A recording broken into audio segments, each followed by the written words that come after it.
সকালে ঘুম ভাঙার পর এক কাপ চা না হলে অনেকেরই দিন শুরুই হয় না। এই অভ্যাস যেন জীবনযাপনের অংশ হয়ে গেছে।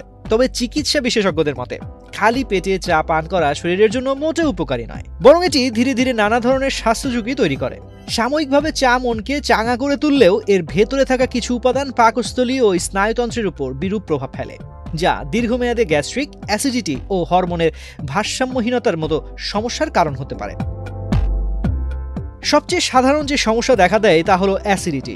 ওদের স্বপ্ন পূরণে পাশে থাকতে পেরে আমরা গর্বিত। খালি পেটে চা পানের ফলে পাকস্থলীতে অ্যাসিড নিঃসরণ বেড়ে যায়। এর ফলে গ্যাস্ট্রিক আলসার কিংবা ক্রনিক হজমজনিত সমস্যা দেখা দিতে পারে। বিশেষ করে যাদের আগে থেকেই হজমের সমস্যা আছে তাদের জন্য এটি আরও ঝুঁকিপূর্ণ। এছাড়া হজমে ব্যাঘাত ঘটে।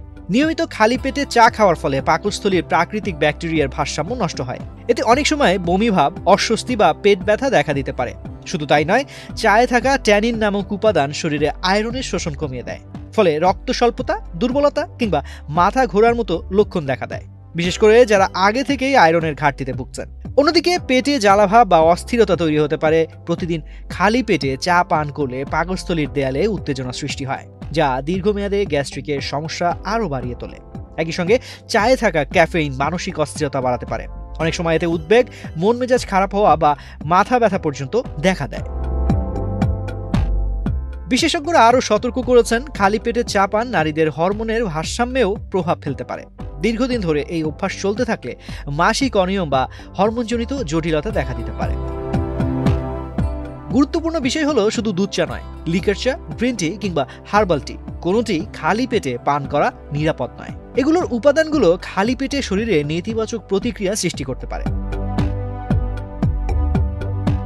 তাই করণীয় হচ্ছে সকালে চা খাওয়ার আগে অন্তত কিছু হালকা খাবার খেয়ে নেওয়া উচিত, যেমন বিস্কুট, টোস্ট, বাদাম, শুকনো ফল বা হালকা স্ন্যাক্স।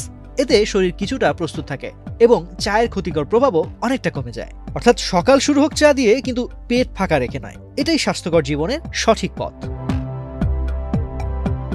তো আজ এ পর্যন্তই।